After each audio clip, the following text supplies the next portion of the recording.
exciting episode of Stars Align here with Nick Pereira, as you all know, and Tacoma Stars owner Lane Smith. Hopefully, we'll be joined by some other folks here before we're done. 134 days until the MASL season kicks off late December.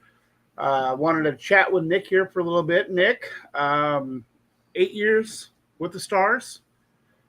Kind of walk us through how that started for you, because we're going back to 2017, 2018. You were with the Syracuse Silver Knights. Darren Sawatsky brought you over. How'd that all come about? Yeah, before I jump in, it's I think I saw something, a $50 deposit locks in prices for season tickets, right? Yeah. We were going to get to that, but perfect timing. Tacoma Stars. Okay, just wanted to make sure we hit the plugs. Let's hit the plugs. Yeah, you know? Absolutely.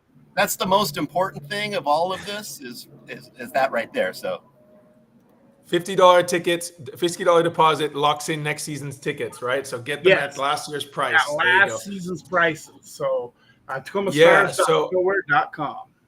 Yeah, and it's going to be an amazing show. So talk about 17, 18. It was a bit of a weird scenario because I was playing for the Ontario Fury the season before, 16, 17.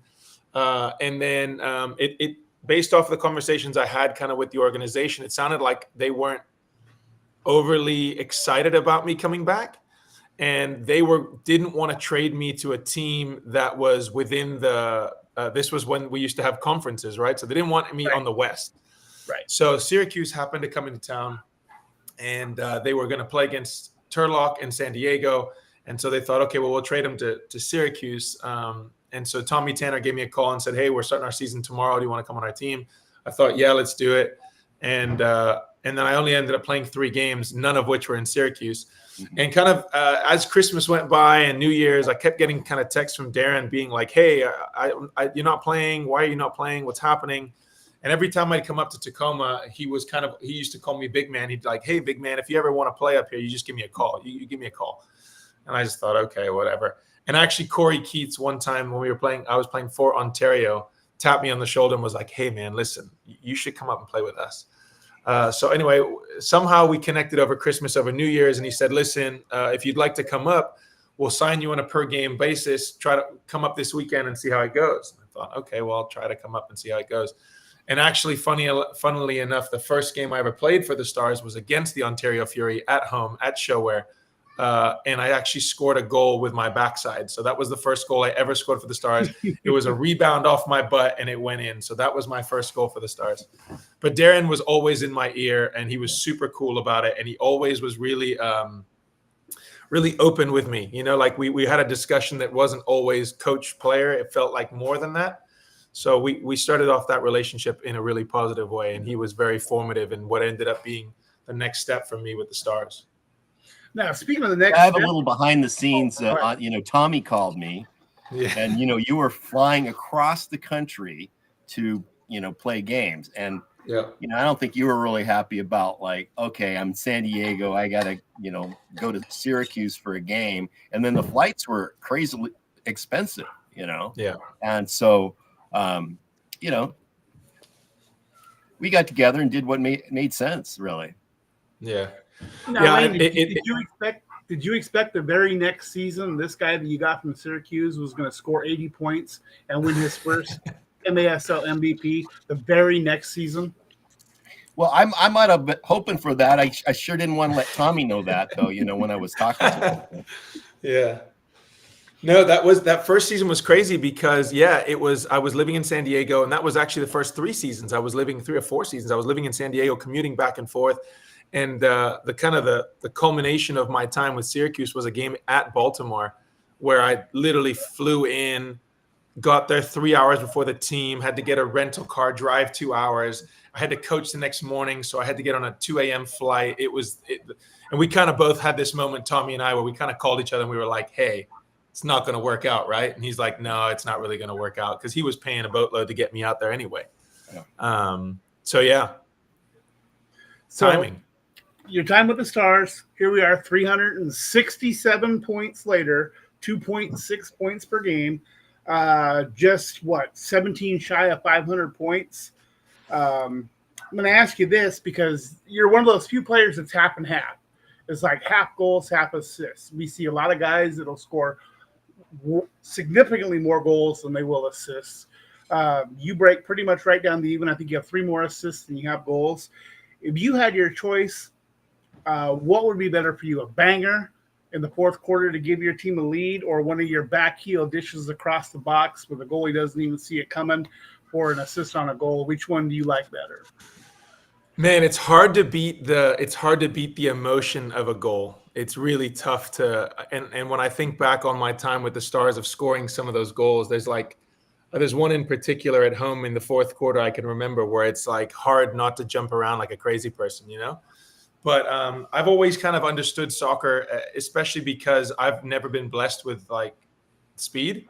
So I've always kind of understood that the ball is going to do the work for me. And if I can find my teammates that are in better spots than me, they'll do the work for me. So, I love scoring goals. Nobody's ever going to tell you they don't want to score goals. But I've always thought that finding that pass and finding the teammate is like the next level mentally, right? Like anybody can kind of blast a ball, but picking your head up and finding that pass to me always was a little bit extra special. And the amount of times that we've watched video or had conversations with our Stars friends and players being like, man, back post happens. And that's what indoor is, right? It's a back post tap in place.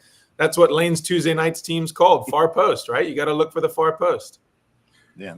Speaking of Lane's Tuesday night, the bar in the Tacoma Soccer Center is named the Far Post Sports Bar. You know, like, and there's a reason why it's named the Far Post Sports Bar. It's like, you know, the classiest, easiest, you know, to follow on with Nick, like the most self-actualized goal is to find somebody on the back post tapping. How long before we see you back on the field, Lane? Ooh, I don't know. You got to talk to the big boss on that one. So if everybody doesn't know, I had a total knee replacement 3 weeks ago to the day. So I think at my soccer career might be done for. But here's the hard part. I have to start learning how to golf at 63, where everybody else at my age has had 30 years ahead of me to do it. So it's like, I don't know. While we're talking about records, if you guys want to know, the leading scorer at the Tacoma Soccer Center of all time is Lane Smith. So what he's done is unverified. Well, it's hard to have anybody counter it. It's not based on individual seasons. It's just over the course of a span of a lifetime, right? Yeah. He's just played longer than everybody else. So if you put up goals, you're always good for a goal or two on the back post on a Tuesday night from Alex Caceres. Yeah. Nick hits it at me way too hard. Alex over time has learned, like, if I could just baby roll the ball over the lane, I might have a shot at it. Yeah, I keep thinking that if I just hit it hard at you, it'll just come off of you and go in. You know, like maybe that's how I do it. But no, it's harder. That's happened many times. That's harder. Yeah. So as your knee progresses to get better, maybe you can play some outdoor soccer. That's easier, right? Hey, no. I played an outdoor game. I played an outdoor game, believe it or not, in January. And I walked onto that field and I looked at it and I go, oh my gosh, this thing is humongous. And I'm looking around. It's like we have like 3 subs and we're 60-year-olds. I'm like, no. Not for me. Pouring down rain. Like, yeah. I got in my car and drove away at the end of the game. Enough's enough. Before we get on to the favorite memory question, we're going to start with Lane with this one. Lane, what's your first memory of seeing Nick in a Stars uniform, and do you have a favorite one? Oh, wow. I mean, boy, Nick and I could write a book. We spent a lot of time together. Some funny things that he pokes me at, you know, like Nick came to us kind of in mid-season from Syracuse, but we kind of like were thinking about trying to work something out with Ontario. But as you pointed out, like, why would Ontario want to send a really crafty player to, a team that they're going to have to play all the time? So, you know, Nick came with a little bit of a pedigree of being, that striker mentality of like, hey, wanting things. You're being so politically correct. You're being way too politically correct. So there's this kind of ritual. Tides Tavern is one of our sponsors. It's out here in Gig Harbor, and kind of a ritual. New player comes into town, and I take him to lunch at the Tides Tavern, And I take Nick to lunch there, and I kind of give him the, like, hey, we don't, no assholes in our locker room. No, like, you got to toe the line. You got a coach to play for. Like I pretty much, read him a very, toe the straight and narrow, Yeah. And anyhow, he did, and it was fine. It was just like, I think, Nick walked away like, what the heck am I gotten into? What is my reputation? But like, I just started out from the beginning, like hit him straight between the eyes, saying, we have a culture here, and you're going to follow the culture, and there you go. And I think he, to his credit, I mean, I think Nick has followed that culture and amplified that culture throughout his time here. And you talk to different players around the league, and they play with it, and there's just something special about the Stars locker room. There always has been, and over Nick's span of time, he's only amplified that sense of family that we have in our locker room. Yeah, I mean, that was when I came. I remember that was the first thing Darren said to me was he had it written on the wall. It was like, no dickhead, no dickheads. And I remember being like, okay. And yeah, there is something special with that group of guys. There's like a sense of you have to behave in a certain manner, or the locker room itself will sort you out. So yeah, it was funny. But I always joke about with Lane taking me to lunch and reading me my rights the first day I got there, and I was like, "What is the deal? Am I this big bad mean guy? I don't get it." And it was like, you got to behave. I don't want to hear this. I don't want to see this. So it was a pretty funty interaction. Well, let's go back when you played for the San Diego Sockers, and I think it was the first year was of the Tacoma Stars, and I think that it was really our amateur team. It was like we picked up the Seattle Impact when they were going to fold, and we.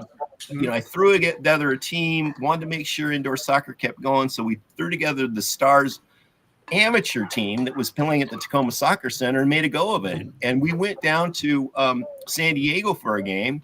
And I got to poke at Nick here about this whole thing because a memory. We'll talk about good memories, but this is always a funny one that we talk about.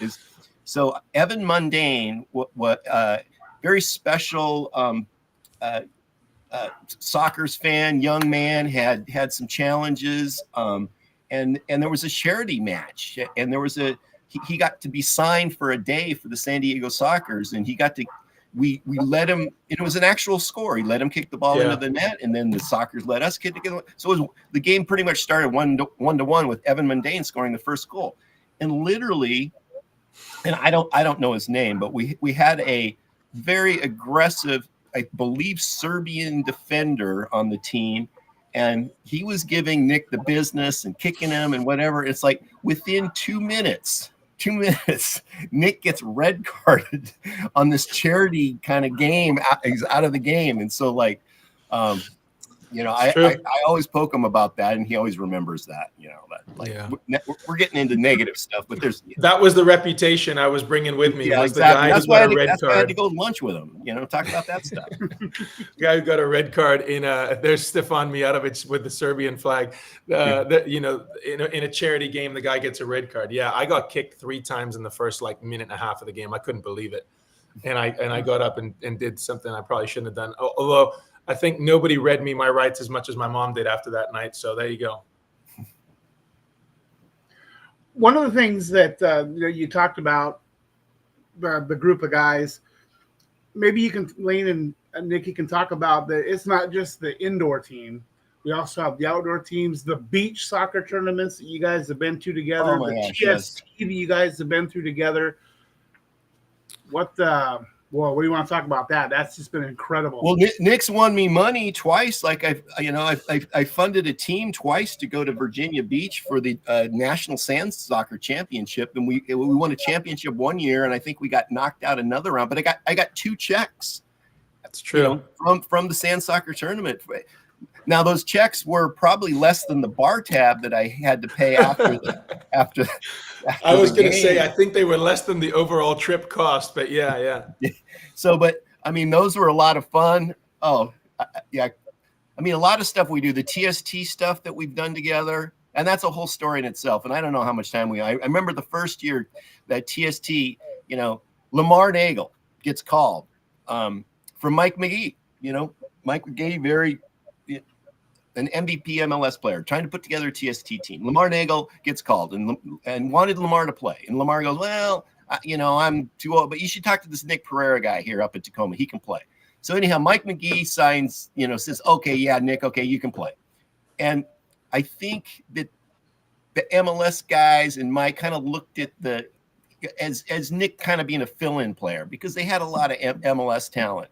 And I remember Nick having to not argue, but like really sell Mike on bringing Chris Toth because Nick Raimondo, which I spent a lot of time this year with Nick Raimondo. What a great guy. Anyhow, so Nick Raimondo was going to play keeper for the TST team. And long story short, you know, like, hey, we don't really need Chris Toth in goal because we've got Nick Raimondo. And so Nick Raimondo in training before the first game, like, pulls a hammy. Like, I'm done. I can't play. And so Chris, like, they don't know this guy at all. He goes on the field, and in TST time, he hits one upper V, and suddenly all these MLS guys are jumping on his back. And Nick had a great tournament too. I don't know if he had 2 or 3 game-winning TST time goals, but then the funny story is in all of this is those guys went to from Schmoes to pretty much heroes of the team to the point where Mike says, Nick, just bring who you need to bring, and you know it's your team. And you know, crazy statistic is like the only team that beat Bumpy Fox that won the $1 million is, guess what? Bumpy Pitch, yeah, us. Is us. Yeah. With Sneaky Fox and 10 Tacoma Stars players. Well, no, we had 2 from Kansas City. Yeah. It all kind of, Pete, to the question. It started with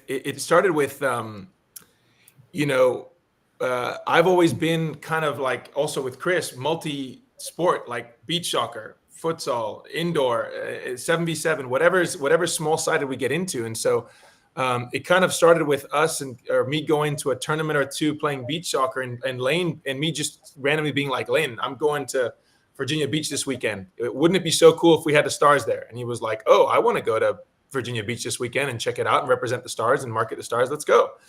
And so we started sending a beach soccer team to Virginia Beach. And I think we placed every year. One year we won the championship. One year we lost in the final. And the other year, I think we came in 3rd. So every single year we were there. And it was just a cool way for the Stars to get together. And we built in a lot of guys who'd never played beach before. I mean, Corey Keats suddenly became a national team player from Virginia Beach, right? He came to one tournament with us and was on the national team. And we were able to attract players from around the league that wanted to play beach soccer too. I mean, Adriano dos Santos was there. Ricardo Carvalho was there with us. We had guys, you know, Canale, all these guys that came with us that wanted to play beach soccer. Yeah, Tiago. All these guys that wanted to play beach with us started coming and wearing Stars gear, and it was so cool. And the same thing with TST. You know, it was the first year, as Lane said, we were kind of nobodies and nobody knew who we were. The second year, they were like, oh, man, like, I didn't even know the MASL was a thing. Are there any other good players? And I was going, well, yeah, let's get Jamel and Tyler and let's get some guys in. Okay. Cut to the third year where Mike's like, okay, I think I've understood that indoor players are the way to go. So bring as many as you want. And that's where we got kind of where we were. And really the key to all of this, the key to TST, the key to our beach soccer activity is really Lynn. Because Lynn loved going to Virginia Beach, you know, the beach, the sun. Loved going to TST, and put it this way, if she didn't support it, we weren't going. And a funny statistic is because the year that we won the championship, and this is kind of funny, is that Lynn did all the paperwork and all the administrative stuff and all of the flights and all that kind of stuff. So her name was on all of the documentation. So they didn't really have a coach. They weren't given like, oh, this is our, and so. It's in the stadium and it was announced, and they announced, Lynn Smith, coach, Tacoma Stars. So she's coached one tournament and has won a national championship. And then I think she's retired from coaching. But yeah, she's the only Tacoma Stars person I know that's won a championship. Yeah. There you go. Well, Nick, the first comment, it's already out on social media and we got our first comment. So you have an announcement to make, Nick? Yeah, I mean, obviously, I think at this point it's probably not that secretive, but I'm in a different living room.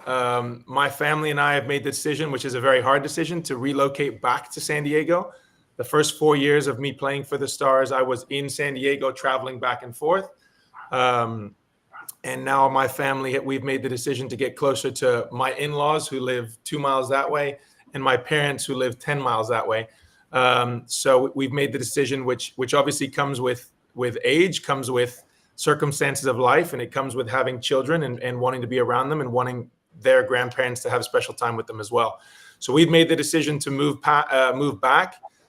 Lane and Lynn have been extremely supportive and helpful in the process, which was obviously very difficult because we have amazing roots and friends in Washington, and we've spent 4 amazing years there.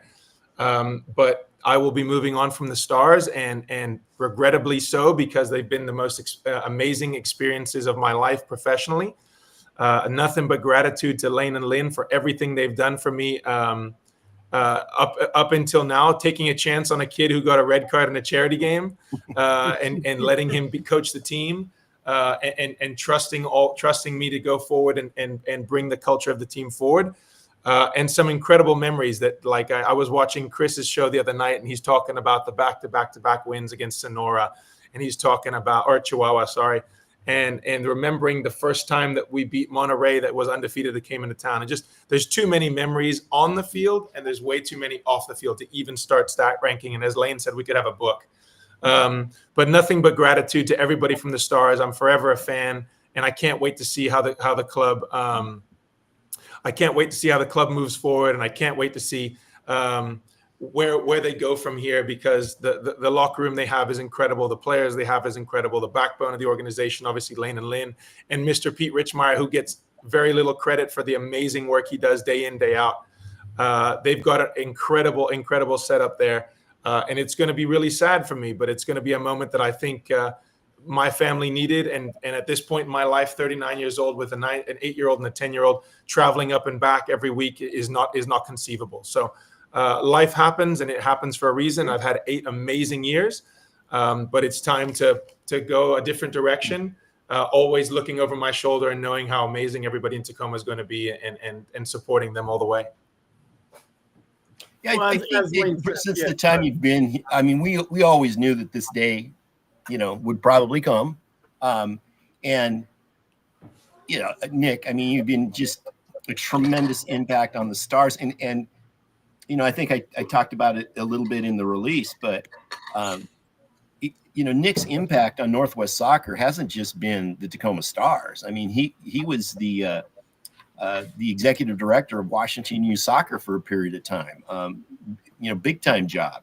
And then through his multilingual situation, he was able to, NWSL team, the OL Reign. He was the general manager for a period of time of OL Reign. So it wasn't like, he was playing indoor soccer and then, on his PlayStation, after trainings, the man has, a lot of credentials, back to when Darren said to me, when Darren got his USL coaching job, Darren Swatsy, and I go, Darren, what's your recommendation?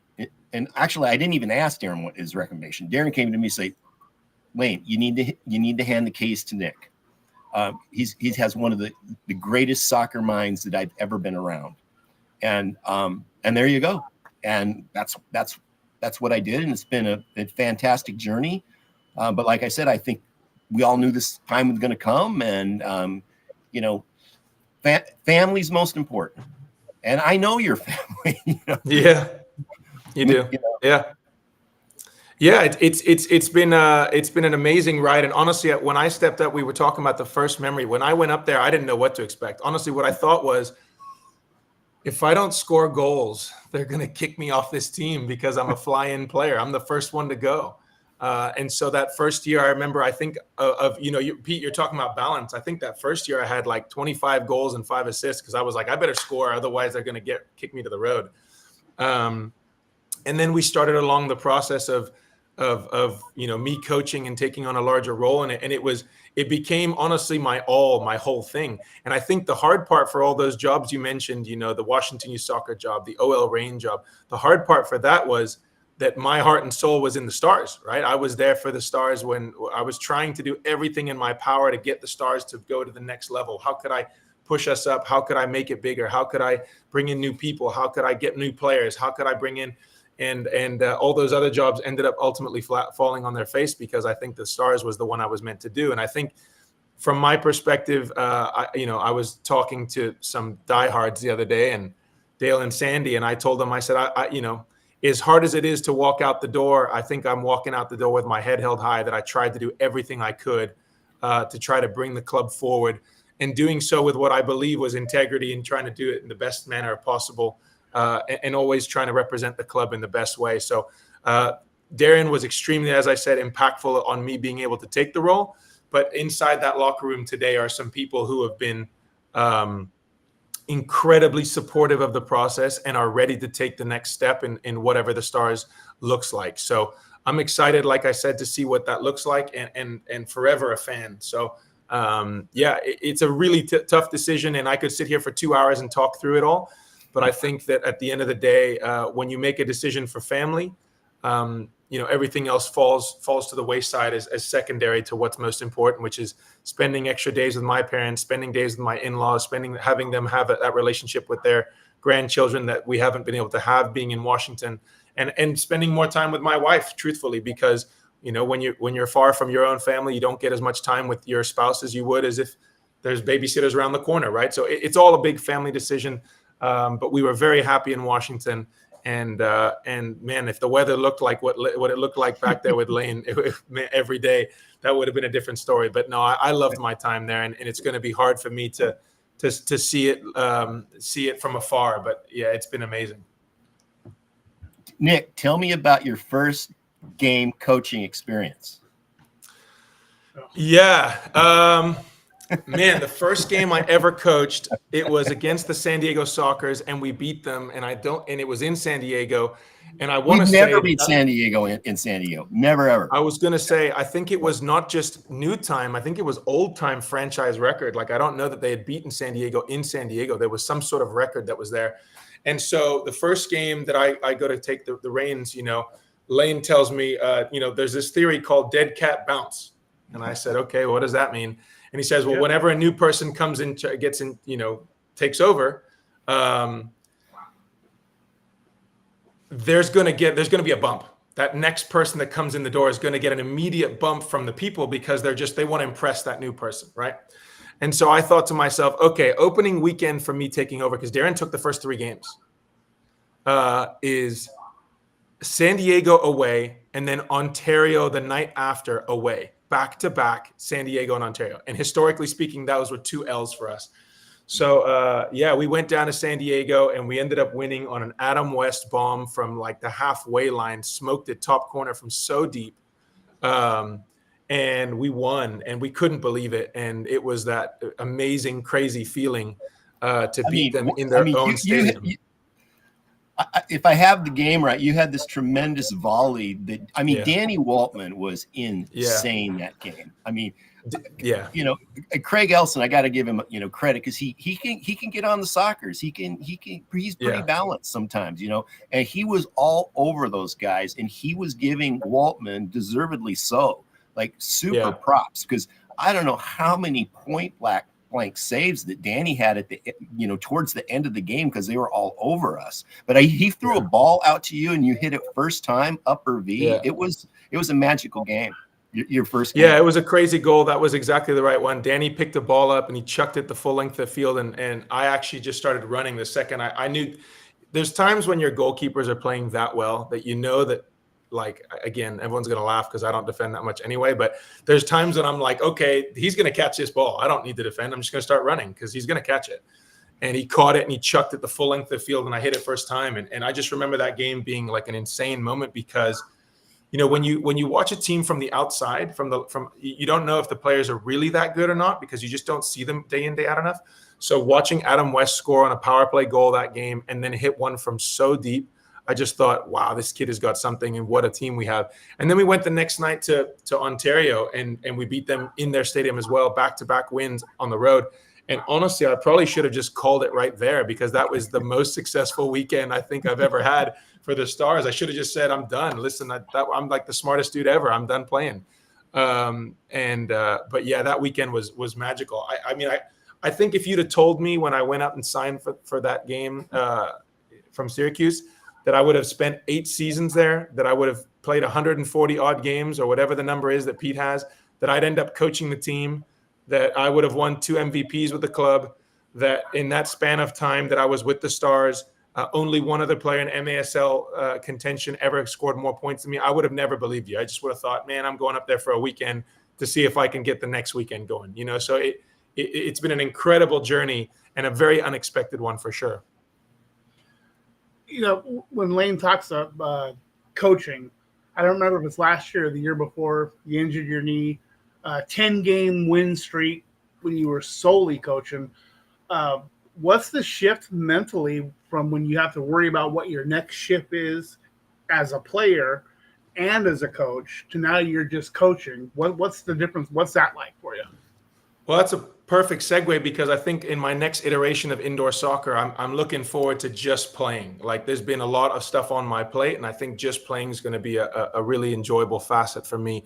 But man, when you're coaching on the run and playing, it's so difficult. I mean, I think of it as, I used to tell people, it's like a chessboard, but the chessboard every once in a while just gets spun, and you've got to try to keep on your toes and just figure out what's next. But I think that when I was coaching, I think it's such a benefit having played indoor soccer when you coach, because you just know that moment of the players, what you can say and when you can say it, that might actually take hold. And it's very difficult because our shifts are so anaerobic, right? It's sprint, rest, sprint, that our brains are almost like turned off in the rest time. So you have to really know how to approach people. But it was an amazing run. I mean, we had obviously Stefan, who's been commenting, and Justin Stinson come onto the team that year, and we went on an incredible run, including the 3 wins against Chihuahua.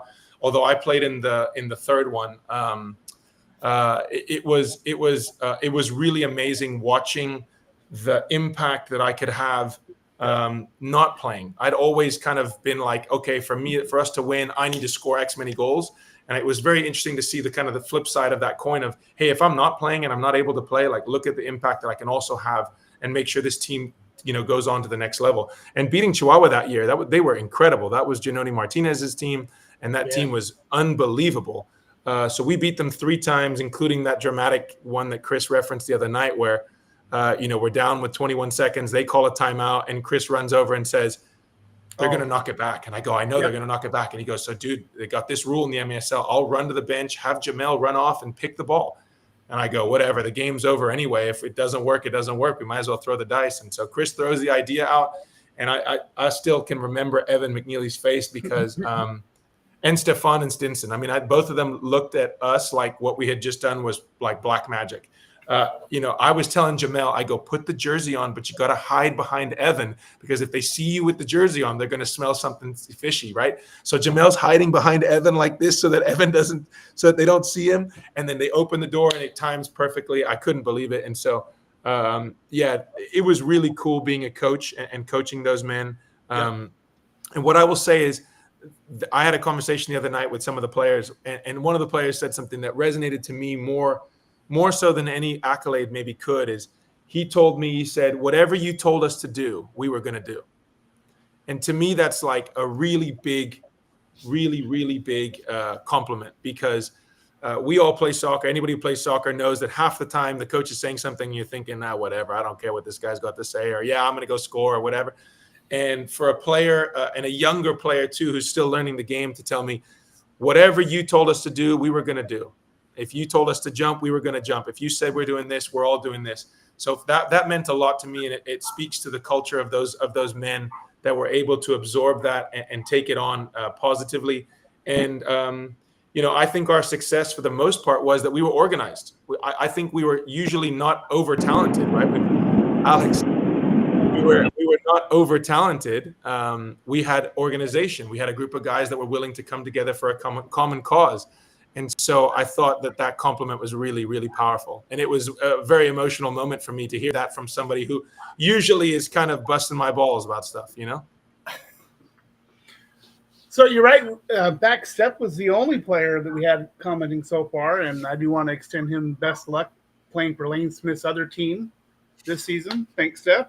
Now we have another player on the chat right now who has many roles with the Tacoma Stars as well. Let's welcome Alex Caceres. What's up, everybody? Hope everybody's doing good. Captain Alex. Captain Alex. So a little bit dangerous what you're doing, Alex. A little bit dangerous. I'm just driving back home from Seattle. So I think that the big takeaway here is obviously, Nick, wish you nothing but the best of luck with your future Stars. It's going to be a real exciting year. Obviously, a lot of changes coming up, but stay tuned. We're going to have a new podcast. Nick, we're retiring the name Stars Align because you were the alignment, and now we're going to Stars Sideline. We're going to have it every other Monday, 6 o'clock, starting on July 28th. This is where you'll find out about coaching, promotions, ticket sales updates, player signings, how Lane's recovery is doing, all this fun stuff right here. That's every other Monday starting July 28th. And Nick, I'm gonna let you. No, if I can Alex, sign off, I mean, I'll sign off and kind of give it to the next generation of guys. But what I would like to say is, man, it's so hard in soccer to find people that think like you and respect the game the way that you do and treat you the way that you'd want to be treated. And I think since the moment I stepped in Washington, it was across the board. Obviously, Lane and Lynn from day one. I was very adamant that we needed to bring in Alex my first year back, or the first full year, to make sure that he was a presence in the locker room, not just defending and scoring goals, but also as a captain, as a leader. But even the fans, I mean, I was playing for the Stars in a game in Ontario, and somebody started booing me and saying traitor and screaming and yelling a bunch of stuff. And I remember thinking to myself, what a tough thing to hear as a player who plays in the MASL. We don't make multi-billion-dollar deals. We're not the NFL. We're not the NBA. We play where we play for love. We play for passion. And to be called that was really difficult. And I remember Dale kind of pulling me aside in my first home game and saying, hey, no matter what happens, once you're a star, you're always a star. And you'll never be called a traitor for being part of our family. So that to me was such a moment that was so important. And I just want to thank everybody for all the moments of support they gave us when we were good, when we were bad, when we were sad, when we were happy. They were there for it all. And obviously Alex and all the veteran players that have been with me for so long, they worked their socks off and never complained. I mean, Alex, Ramos, and Corey and Chase and Jamel Cox and all these guys, Logan, Adrian, Tyler, these guys who've been at it with us for such a long time, who just did things and did it for the love of the game. And there's so many people that love the sport. So thanks everybody for all the love. Thank you all for all the respect, all the support you've given me, given the Stars. And what I would say is that the Stars fan base just grew by one person. And I'll be there watching the games in spirit. And when I can't, I'll be there in person watching. But what I will say is the Stars have a bright future no matter what, because when it's run by people who care and run things with integrity, it's always going to be positive. It's always going to be good. So that's all I would say is thank you so much, Lane and Lynn. I could write a book on the amount of things I am grateful for you for. What Lane didn't say about me getting those jobs is that they always require an introduction, and Lane was more than happy to facilitate an introduction at times to make sure that he got me in rooms that I was not able to get into myself. So thank you for everything, guys. And I'm signing off, but like I said, I'm a Stars fan forever, and nothing but humility and gratefulness and pride for being part of it for so long and being part of the fabric of an amazing club. So thank you. Lane, anything before you sign off? Nick, one more thing before you go. I talked to Randy McNair. He is our PA announcer. He said he has no choice, but he has to go from Nick Pereira to Nick Pereira. He said, that's okay. He has to do it. No problem. I'm okay with that. And knowing Randy, as soon as I see him in the hallway, he'll give me a hug anyway. So I'm fine with that. And also, go back to these comments. Stars fans are thanking you. You're not upset. Yeah. No, I appreciate it. Listen, like I said earlier, Alex knows. He's been there. He's watched us work hard in the background. we work very hard to try to bring this club up, and it's amazing that fans support us as much as they do, and it's so wonderful to be part of around people that care and that like you for who you are, and not just a result-based business, because we are in a result-based business, and sometimes the results are good, sometimes they're bad, but as long as you do things with integrity and respect, I think it goes a long way, and the Stars have that in abundance. So thanks everybody. Alex, good luck, take it forward. Elaine and Pete, as always, nothing but love and respect, here to help out with anything I can, and Stars fans, I'll see you very soon. Looking forward to seeing you all in the stands, giving you a hug, and continuing the amazing times that indoor soccer provides so many people and so many families. Take care, Nick. Thanks, Nick. Okay, Lane. Now let's talk the future. We talked the past. If you can give us kind of an update on what fans can expect now that we're progressing into the off season, as far as the early bird ticket special goes, how long that's going to last. Yeah, we've got a little bit more time on the early bird ticket sales. $50 gets you a deposit. Obviously, the show is about Nick and his time spent here and leaving, but the club goes on.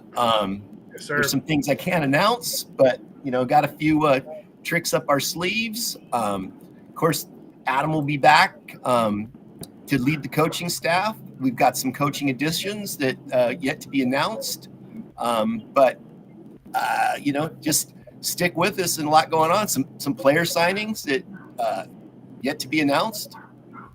So we're just gonna stay the course. We have a lot of exciting younger players that are I think you saw it last year. I think you saw it in the times when Nick had been injured and they had to take over. And each year that goes by, Nick always talks about this, and Alex can, how many games has Alex played? I mean, I watch Alex play, and he plays so simple. Is that once these younger guys get 50, 60, 70, 100 games under the belt, they're going to be the next Nick Pereiras. They're going to be, it's just a transition of the sport. And we have some tremendously athletic players. Tyler John, Kai Briscoe, Cale Spence. We just signed Cale Spence coming back. Guy's getting beefier and beefier. You see him with his shirt off and he's ripped. I mean, and that's what these guys are working hard. And, I love that about the players is, how much hard they're working to come back for next season. So, we actually have Alex Caceres on the show with us right now. Alex has played in over 200. He's one of the few players that have played in over 200 MASL regular season games. Alex, we are now in end of July, a few months left to go in the season. As a player, how do you ramp up, and what are your thoughts on the upcoming season, and what are you doing now to get ready for that?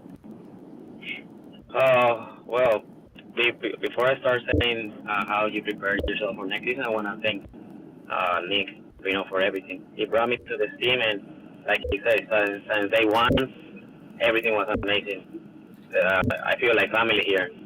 And I tell everybody when they come here, you're going to feel like family. And that's the way you leave the club, like Nick did. Really thankful, humble at all times, big-time player. Everybody knows in this league that he's one of the best targets ever that ever played the game.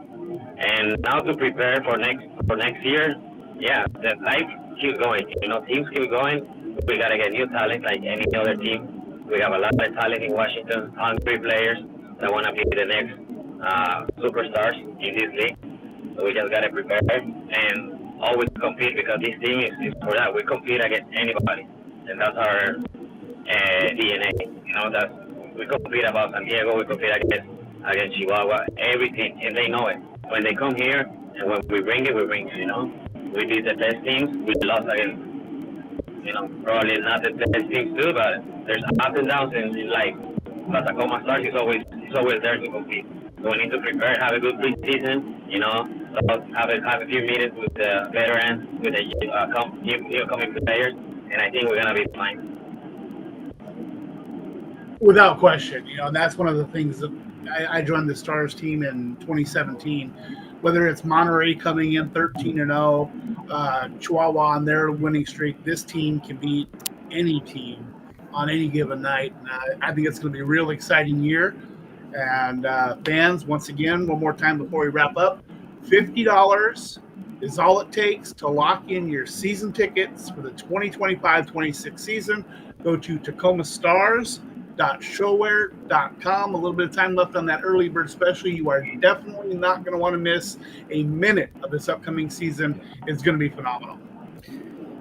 I want to just take an opportunity to talk about, we're a little bit different as a team, and we kind of ramp towards the season over a long period of time because we also have our Tacoma Stars reserve team that plays in the Western Indoor Soccer League, which is an amateur soccer league that provides protection for college players that they want to play but still maintain their eligibility. But we start going into what I'll call friendly training, in September, and Stars fans, we will have games on Saturday nights that are super fun at the Tacoma Soccer Center. So come on down. They're going to get announced. We usually play either another whistle team. We'll play a whistle all-star team. Some of the whistle teams, they really, they want to play against a higher level, so they reach out to us.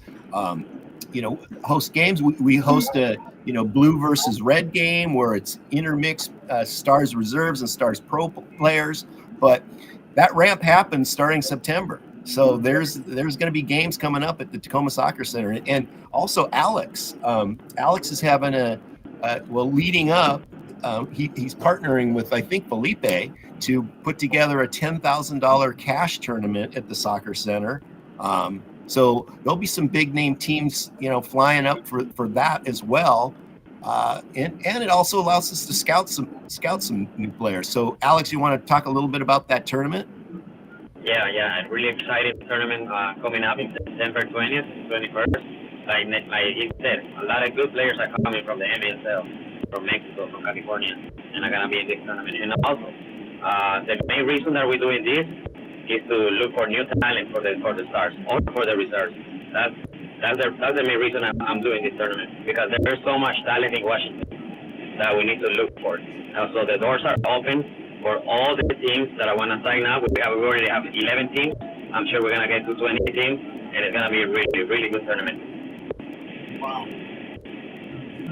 Now, really quick, I also want to acknowledge Alex.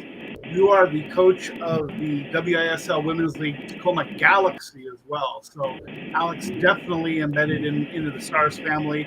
You coached on the USL team, you played for the Stars, and you also coach our women's indoor team. So definitely a full plate for you.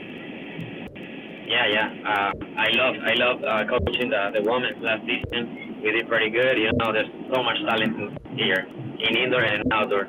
So we're looking forward to keep growing the program. On both sides, women and men, giving people new opportunities, because we're gonna, our time is gonna come. So this is this club. We give opportunities to everybody. So if you have a question, we got Instagram, we got Facebook. You can text me, you can call me, you can see me at the soccer center, and yeah, we're here for that. We're here to help you grow, and we're here for the community, for these great fans that we have every year after year. They're there. Even we win or we lose, we're there supporting the team.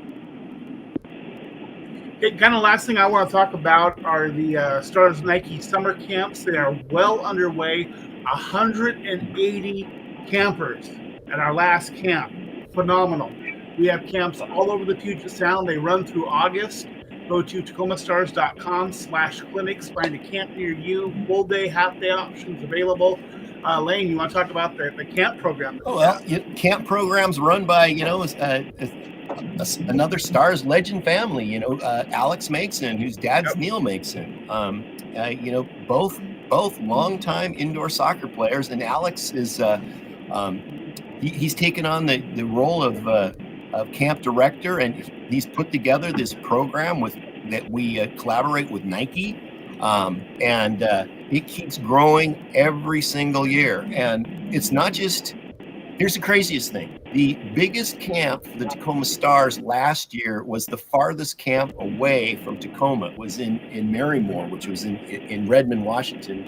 Those of you in Washington know where that is, but that was our largest camp. So it's not just a Tacoma thing. They're all over the place. So check the website. They're all over Western Washington every week.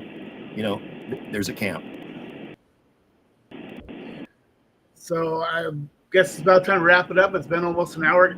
Fans, can't tell you enough. TacomaStars.com. Sign up for the newsletter. Stay in the know on what's happening. Tune in beginning on the 28th at 6 o'clock for the Stars Sideline. Lots of stuff coming up for you. And Lane, any final words before we big thank you to you, Pete, because you're the glue that puts all of this together. And, you know, you have to corral us all up. And sometimes it's like herding turtles. We all have a lot to do. But, you know, you produce the show, you put it together, you write everything. So much gratitude for you, Pete. You. Really appreciate it. Thank you. Alex, anything for you? Yeah, same thing. Thank you so much. You work so hard for this team. It's like part of your life, you know. Thank you so much. And as a player, just go Stars. Gotta be ready. I'm gonna be ready and adapt, overcome, and improvise to whatever is coming. New coaching and everything. Just have to be ready for that and get ready. Thank you, and go Stars. Guys.